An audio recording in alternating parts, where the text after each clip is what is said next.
नमस्कार प्यारे बच्चों, एमडी टेक्निकल क्लासेस में आपका स्वागत है। कैसे हैं आप लोग। जैसा कि आपको पता है कि आरआरबी जेईई की वैकेंसी आ चुकी है, तो आरआरबी जेईई का फॉर्म फिलअप करते समय कुछ बातों का ख्याल रखना है और स्पेशली जो है कास्ट सर्टिफिकेट को लेकर के या आप किस कैटेगरी में आते हैं उस कैटेगरी को लेकर के जो आपको डॉक्यूमेंट्स लगाने हैं वो किस फॉर्मेट में होने चाहिए और कब के बने होने चाहिए। ये दोनों क्वेश्चन बड़े इंपॉर्टेंट हैं और इनको लेकर के अगर आप गलती करते हैं तो आपका फॉर्म रिजेक्ट भी हो सकता है। दूसरी बात, पिछली साल की वैकेंसी में भी ऐसा देखा गया था कि बहुत सारे बच्चे जो है सही तरह से फॉर्मेटिंग ना होने के कारण या कह सकते हैं कि सही डेट में बने ना होने के कारण जो है उनके जो है फॉर्म भी जो है एक तरह से कह सकते हैं कैंसिल हुए, या जब आप डॉक्यूमेंट का जब आपका वेरिफिकेशन होता है तो जो निर्धारित है उस फॉर्मेट में ना होने के कारण जो है उनका जो है ज्वाइनिंग नहीं हो पाई।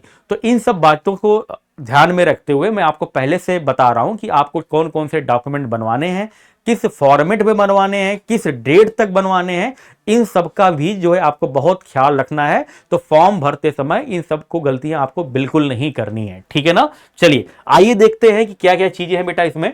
तो आरआरबी जी की वैकेंसी की बात कर रहे हैं तो आपको पता है बेटा किस जोन में कितनी वैकेंसी आई है। इसके लिए मैंने ऑलरेडी वीडियो बनाया रखा है, एमडी टेक्निकल में जाकर के आप देख सकते हैं। आपको पता है कि आरआरबी कोलकाता की वैकेंसी सबसे ज्यादा है, 628 वैकेंसी हैं। टोटल 2569 वैकेंसीज में से कोलकाता में सबसे ज्यादा वैकेंसीज हैं, 628 वैकेंसी हैं। तो फॉर्म भरते समय आपको यह भी याद रखना है कि किस जोन से हमें अप्लाई कर रहे हैं, किस जोन का कितना कट ऑफ गया था, इन सबको लेकर के मैंने वीडियो बना रखा है, आप एमडी टेक्निकल चैनल पर जाकर के देख सकते हैं, ठीक है ना।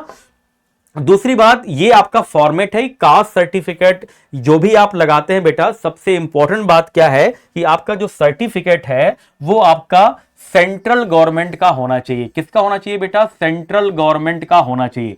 जो भी आप जो है कास्ट सर्टिफिकेट लगाते हैं, जो भी आप कास्ट सर्टिफिकेट लगाते हैं वो स्टेट का नहीं वैलिड है, वो सेंट्रल का वैलिड है। होता इसमें क्या है बेटा कि हो सकता है कि मान लो कोई कैटेगरी, मान लो एससी कैटेगरी या कोई भी एसटी कैटेगरी है, मान लो स्टेट में वो उस कैटेगरी में बिलोंग करते हो लेकिन सेंट्रल में उस कैटेगरी से बिलोंग नहीं करते हो, तो फॉर्म में स्पेशली मेंशन है कि जो भी आप सर्टिफिकेट लगाएंगे, चाहे वो एससी हो, एसटी हो या ओबीसी का सर्टिफिकेट हो, वो सेंट्रल गवर्नमेंट का बना हुआ होना चाहिए, ठीक है ना। तो यही चीज इसमें क्लियरली मेंशन है। और आप कैसे पहचानेंगे कि वो सेंट्रल गवर्नमेंट के फॉर्मेट में है कि नहीं है? तो देखो यहां पर लिखा रहेगा under the government of India, है ना, गवर्नमेंट ऑफ इंडिया। अगर आप स्टेट का बनाते हो तो उस स्टेट का नाम मेंशन होता है ना। लेकिन अगर आप सेंट्रल गवर्नमेंट के फॉर्मेट में बनवाते हो तो यहां पर लिखा रहेगा under the government of India. तो अगर आपके सर्टिफिकेट पर यह लिखा हुआ है कि under the government of India, तो इसका मतलब है कि आप जो है सेंट्रल का जो फॉर्मेट है उस पर आप सर्टिफिकेट बना रहे हैं, जो कि सही है। तो आपको याद रखना है कि जो भी एससी एसटी का आप सर्टिफिकेट बनवाते हैं वो सेंट्रल गवर्नमेंट का ही मान्य है, वो आपका स्टेट गवर्नमेंट का मान्य नहीं है। तो पहली बात तो आप ये याद रखिए, ठीक है ना। कौन कौन से डॉक्यूमेंट रिक्वायर्ड है? तो ईडब्ल्यूएस, एससी एसटी ओबीसी, ठीक है ना, नॉन क्रीमी लेयर। अब की बार की मतलब इस फॉर्म में क्या है आपका कि जो नॉन क्रीमी लेयर आती है ओबीसी की, उसी को रिजर्वेशन का जो फायदा मिलेगा। जो क्रीमी लेयर है ओबीसी की उसको रिजर्वेशन का फायदा नहीं मिलेगा, ठीक है ना। और जो भी आपका फॉर्म आया है उसमें अलग से एनेक्सर लगे हुए हैं, फॉर्मेट दिया गया है, तो उस फॉर्मेट को ध्यान में रख के ही आपको जो है सर्टिफिकेट्स बनवाने हैं, ठीक है ना। तो देखिए जरा यहां पर रिजर्वेशन किसके लिए अवेलेबल है, तो आप देखो यहां पर साफ साफ लिखा है एससी एसटी ईडब्ल्यूएस और ओबीसी नॉन क्रीमी लेयर के लिए ही अवेलेबल है। और यहां पर देखो 8.4 में आपको लिखा गया है the OBC candidate coming in creamy layer are not entitled to OBC reservation. मतलब जो क्रीमी लेयर में है वो आपका ओबीसी रिजर्वेशन का उनको फायदा नहीं मिलेगा। तो आप ये जरूर चेक कर लीजिए कि आप नॉन क्रीमी लेयर में हैं कि क्रीमी लेयर में। तो अगर आप क्रीमी लेयर से हैं तो आपको रिजर्वेशन का फायदा नहीं मिलेगा, अगर आप नॉन क्रीमी लेयर में हैं तभी आपको रिजर्वेशन का फायदा मिलेगा, ठीक है ना। दूसरी बात हम लोग कर लेते हैं बेटा ईडब्ल्यूएस सर्टिफिकेट की, ठीक है ना, क्योंकि फॉर्म की जो क्लोजिंग डेट है वो 30 नवंबर 2025 है ना। जो फॉर्म भरने की जो क्लोजिंग डेट है वो 30 नवंबर 2025 है। तो अगर आपका जो ईडब्ल्यूएस सर्टिफिकेट आप बनवा रहे हैं तो इसका मतलब क्या है कि वो फाइनेंशियल ईयर 2024-2025 का बना हुआ होना चाहिए।